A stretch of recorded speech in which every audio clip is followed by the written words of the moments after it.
جب سب کا کلمہ یہی ہے کہ ایک اللہ کی عبادت کی جائے، وہی اللہ ہے، وہی عبادت کے لائق ہے، اور یہی کلمہ ہمارے ہندو بھائیوں کے پوتر گرنتھوں میں بھی موجود ہے۔ ایکم برہما دتیہ ناستے ناستے کنچن، ایک ہی برہما ہے، دوسرا نہیں۔ اس برہانڈ کا رچیتا اور رچنا کار ایک ہی ہے، دوسرا نہیں۔ ایکم برہما دتیہ ناستے ناستے کنچن، ذرا سا بھی نہیں۔ جب سب کی یہی شکشا ہے، ہر دھرم کا یہ مول منتر یہی ہے، ہر دھرم کی جب شکشا یہی ہے، تو آپس میں لڑائی کیوں، آپس میں جھگڑا کیوں؟ ہم سب کا باپ بھی ایک ہے، ہم سب کی ماں بھی ایک ہے، تو ہم سب کو ایک پلیٹ فارم پہ آنا چاہیے۔ قرآن ڈنکے کی چوٹ پر کہتا ہے یا ایھا الناس انا خلقناکم من ذکر و انثی وجعلناکم شعوبا وقبائل لتعارفوا۔ پیارا جملہ، پوتر قرآن کا پوتر جملہ، اور ساری دنیا کی مانوتا کو، ساری دنیا کی انسانیت کو کہا گیا۔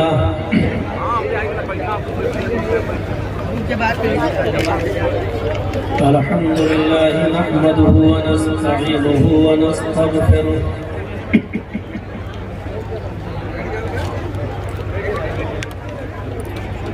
ونعوذ بالله من شرور أنفسنا ومن سيئات أعمالنا،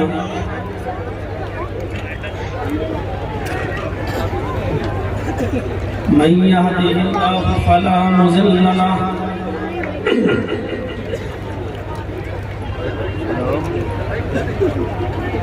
ومن يضلل فلا هادي له،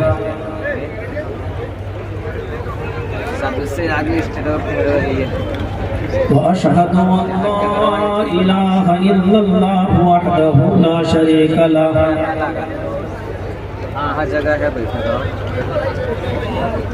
وأشهد أن محمدا عبده ورسوله،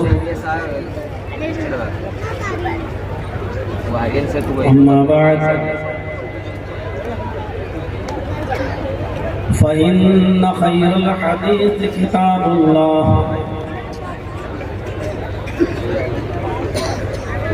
وخير الهدي هدي محمد صلى الله عليه وسلم،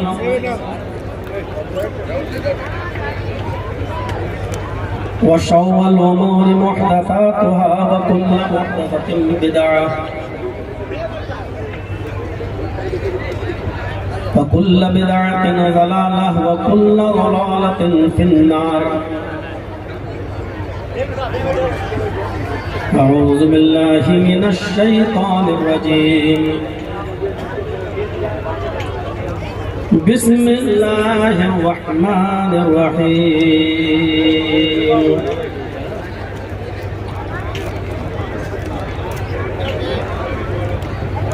ومن يبتغي غير الإسلام دينا فلن يقبل منه وهو في الآخرة من الخاسرين۔ رب اشرح لي صدري ويسر لي أمري واحلل عقدة من لساني يفقهوا قولي۔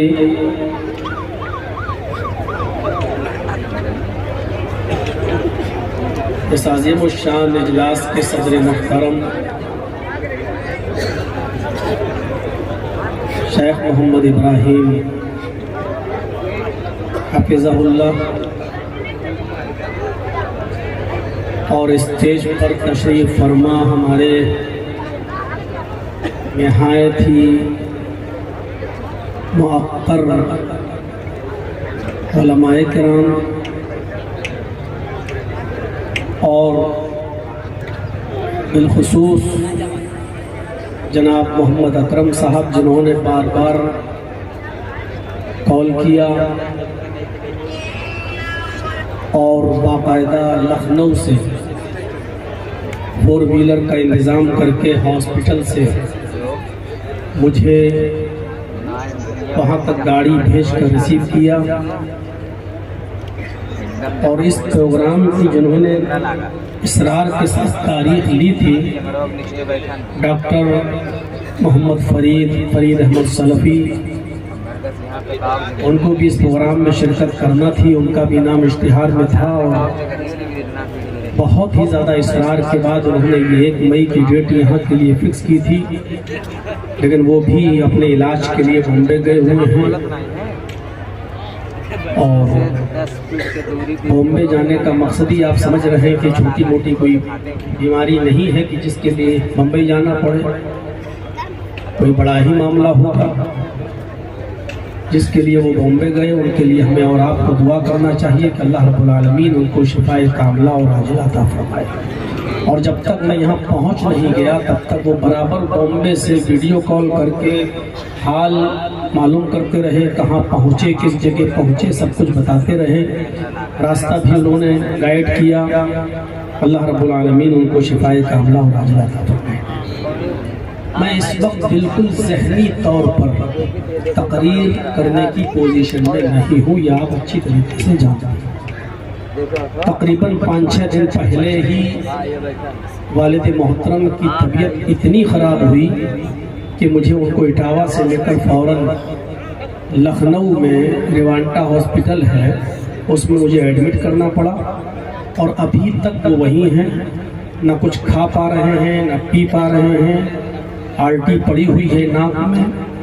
اور میں نے سارے پروگرام والوں کو بتا بھی دیا کہ میں اس پوزیشن میں نہیں ہوں کہ میں یہاں کسی پروگرام میں جا سکوں، کیونکہ دوڑنا، بھاگنا، جانچیں کرانا، یہ سب کچھ اس وقت صرف میری ہی ہاتھ میں اور میری ہی ذمہ داری ہے۔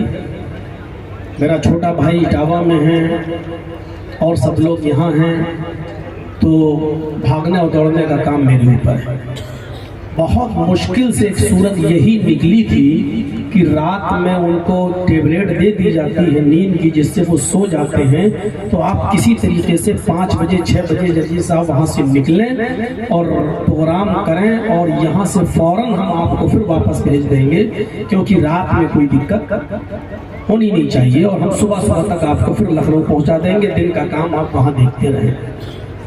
اس شکل کو نکالا گیا اور میں یہاں تک پہنچا، لیکن آج یہ حالت تھی کہ راستے بھر چین و سکون نہیں رہا، بار بار فون آتا رہا، کیونکہ جب انہوں نے مجھے وہاں نہیں دیکھا اپنے پاس تو ایک دم ذہنی طور پر گھبرا گئے، سانس اکھڑنے لگی، دم ان کا ایک دم ایسا ہوا۔ میں اسی ہاسپٹل کے ڈاکٹر محمد سیف صاحب کو، اسی ہاسپٹل کے مینیجر ہیں اور ڈائریکٹر بھی ہیں، چلاتے ہیں، میں ساتھ میں لے کے چلا ہوں ان کو کہ آپ بھی چلیے تاکہ کوئی بھی بات ہو تو یہاں سے آپ ڈائریکشن دیتے رہیں، راستے بھر ڈائریکشن دیتے رہیں۔ ابھی بھی اس آکسیجن ہیں وہ، اور مجھے نکلنا ہے۔ آپ خصوصی طور پر میرے والد محترم کے لیے دعا کریں کہ اللہ ان کو بھی شفاء کاملہ اور عاجلہ عطا فرمائے۔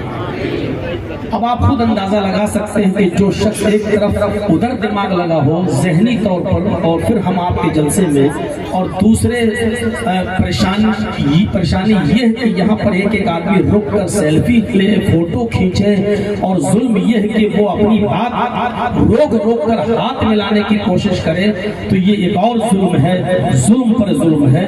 تو کم سے کم تقریر ختم ہونے کے بعد اس بات کا بھی خیال رکھیے گا کہ اس وقت میں کس کنڈیشن میں ہوں، اور مجھے یہاں سے فوراً لکھنؤ کے لیے پھر اسی ہاسپٹل کے لیے روانہ ہونا ہے۔ تو میرے بھائیوں، اس وقت آچار سنہتا کا دور ہے، الیکشن کا پیریڈ ہے، پرمیشن بہت زیادہ دیر تک ملتی نہیں ہے۔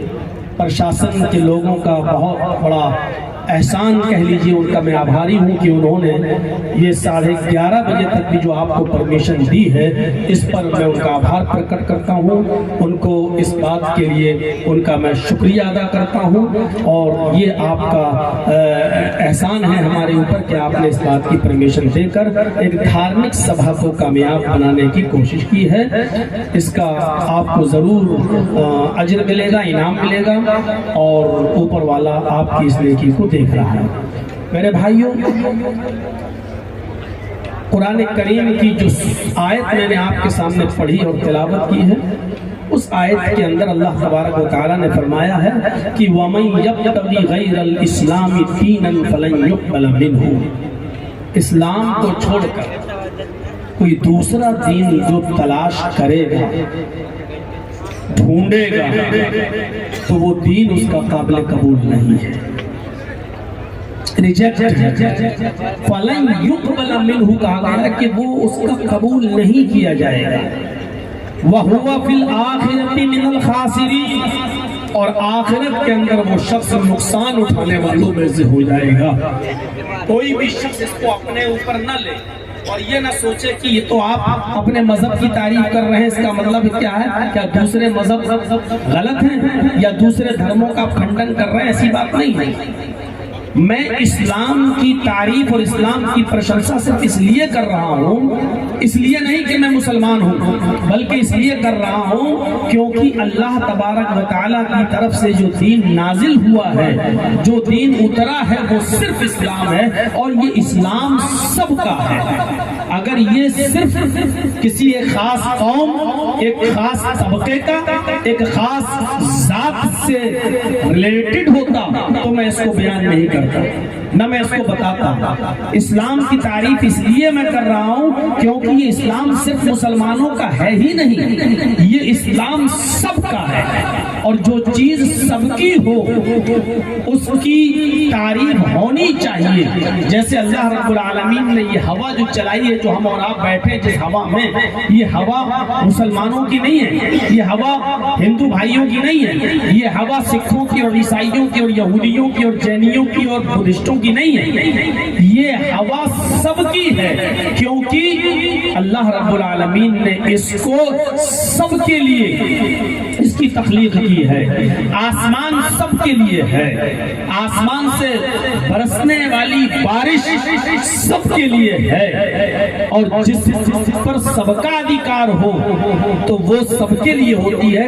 اسی طریقے سے جس طرح ہوا سب کے لیے، چاند و سورج سب کے لیے، جس طرح بارش سب کے لیے، اسی طریقے سے اللہ تبارک و تعالیٰ کی طرف سے نازل کیا ہوا دین بھی ایک ہے اور وہ بھی سب کے لیے، وہ بھی سب کے لیے. سنیے، تو وہ سب کے لیے ہے. اسی طریقے سے میرے بھائیو اسلام بھی سب کے لیے ہے اور اسی لیے قرآن پڑھیں گے آپ تو اللہ تبارک و تعالیٰ نے یہ کہا ہی نہیں ہے کہ محمد الرسول اللہ کو میں نے آخری نبی بنا کر بھیجا ہے، انہی کو میں نے اسلام دیا ہے. یہ اللہ نے نہیں کہا کہ صرف محمد ہی اسلام لے کر گئے ہیں صلی اللہ علیہ وسلم، یہ نہیں کہا. پڑھیے قرآن. شرع لكم من الدين ما وصى به نوحا والذي أوحينا إليك وما وصينا به إبراهيم وموسى وعيسى نقيم الدين. یہ کہا اور نبی اکرم کو مخاطب کر کے کہا شرع لکم من الدین ما وصى به نوحا والذی اوحینا الیک. اے محمد صلی اللہ علیہ وسلم، میں نے تمہارے لیے اسی دین کو مشروع قرار دیا ہے، اسی دین کے نفاذ کا حکم دیا ہے. ہم نے آپ کے لیے اسی دین کے نفاذ کا حکم دیا، اسی دین کی استھاپنا کا آرڈر دیا ہے. شرع لکم من الدین ما وصى به نوحا والذی اوحینا الیک. جو آپ سے پہلے جس دین کے نفاذ کا حکم میں نے نوح علیہ السلام کو دیا تھا اور جس کی وحی میں نے آپ کو کر دی، جس کے لیے خبردار میں نے آپ کو کر دیا، جس سے باخبر آپ کو کر دیا. نوح، جو دین نوح کو دے کر بھیجا تھا اور اس کی خبر میں نے آپ کو کر دی. شرع لکم من الدین ما وصى به نوحا والذی اوحینا الیک وما وصینا به ابراہیم وموسى وعیسى. اور ابراہیم کے بعد، نوح کے بعد ابراہیم بھی یہی دین لے کر آئے، اور موسیٰ و عیسیٰ، اور موسیٰ کو بھی یہی دین کا نفاذ کا حکم دیا تھا اور عیسیٰ کو بھی یہی دین لے کر ہم نے بھیجا. تو یہی دین نوح کا، یہی دین ابراہیم کا، یہی دین موسیٰ کا، یہی دین عیسیٰ کا. اور اسی لیے سب کا کلمہ ایک، سب کا کلمہ ایک. نوح علیہ السلام جب اس دنیا میں آئے تو کلمہ پڑھا جاتا تھا لا الہ الا اللہ نوح رسول اللہ. موسیٰ علیہ السلام اس دنیا میں آئے تو کلمہ پڑھا جاتا تھا لا الہ الا اللہ موسیٰ رسول اللہ. عیسیٰ جب اس دنیا میں آئے تو کلمہ پڑھا جاتا تھا لا الہ الا اللہ عیسیٰ رسول اللہ. اور محمد رسول اللہ جب اس دنیا میں آئے تو کلمہ پڑھا جاتا ہے لا الہ الا اللہ محمد رسول اللہ. آپ غور کریں تو پہلے جملے پر، پہلے لا الہ الا اللہ پر میرے بھائیوں کوئی بھی نبی اس دنیا میں آیا کوئی لا الہ الا اللہ یہ مول منتر ہے جو کبھی بدلا نہیں گیا. نوح جب آئے تو سیکنڈ جملہ تو بدلا، نوح رسول اللہ، موسیٰ آئے تو موسیٰ رسول اللہ، عیسیٰ آئے تو عیسیٰ رسول اللہ، اور محمد رسول اللہ آئے تو محمد رسول اللہ. لیکن لا الہ الا اللہ نہیں بدلا گیا. لا الہ الا اللہ، اللہ کے علاوہ کوئی معبود نہیں، کوئی ایسی ہستی نہیں اللہ کے علاوہ جس کی پوجا کی جا سکے، جو پوجا یوگ ہو، جو اللہ کی طرح اس کی عبادت کی جا سکے. عبادت کے لائق اور عبادت کی مستحق ذات صرف اللہ کی ہے. تو یہ کلمہ سب کا رہا ہے، اور اسی لیے قرآن ڈنکے کی چوٹ پر اعلان کرتا ہے قُلْ يَا أَهْلَ الْكِتَابِ تَعَالَوْا إِلَىٰ كَلِمَةٍ سَوَاءٍ بَيْنَنَا وَبَيْنَكُمْ أَلَّا نَعْبُدَ إِلَّا اللَّهَ. آئے نبی آپ اناؤنسمنٹ کر دیجئے، آئے نبی محمد صلی اللہ علیہ وسلم آپ اعلان کر دیجئے، آئے اہل کتاب آؤ ایک ایسے کلمے کی طرف، آئے یہودیوں آئے عیسائیوں آؤ ایک ایسے کلمے کی طرف، آئے وہ لوگوں جن کو آسمانی کتاب دی گئی ہے آؤ ایک ایسے مول منتر کی طرف. تعالوا الی کلمۃ سواء بیننا وبینکم، آؤ ایک ایسے کلمے کی طرف جو ہمارے اور تمہارے درمیان برابر ہے. آؤ ایک ایسے مول منتر کی طرف جو ہمارے اور تمہارے درمیان برابر ہے.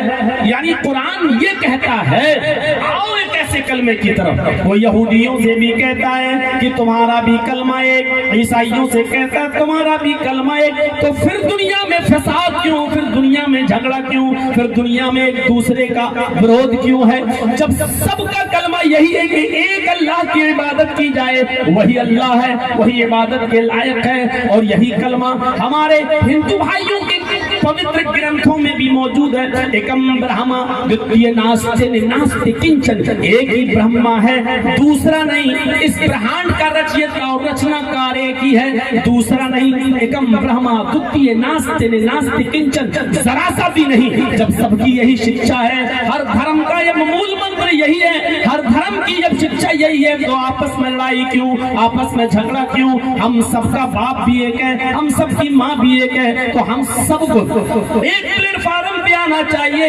قرآن ڈنکے کی چوٹ پر کہتا ہے یا ایھا الناس انا خلقناکم من ذکر و انثی وجعلناکم شعوبا وقبائل لتعارفوا.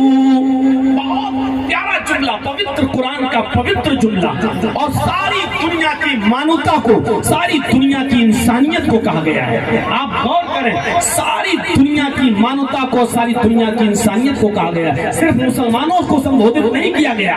یا ایھا الناس، یا ایھا الناس کا ترجمہ، یا ایھا الناس کی میننگ ہائے سمپورن جگت کی مانو ذاتی، ہائے ساری دنیا کے انسانوں، صرف بھارت کے نہیں، صرف انڈونیشیا کے نہیں، صرف سعودی عرب کے نہیں، صرف عراق اور ایران کے نہیں، پورے ورلڈ، پوری دنیا کے لوگوں کو سمبودھت کیا جا رہا ہے. یا ایھا الناس، ہے سمپورن جگت کی مانو ذاتی، ہے ساری دنیا کے انسانوں.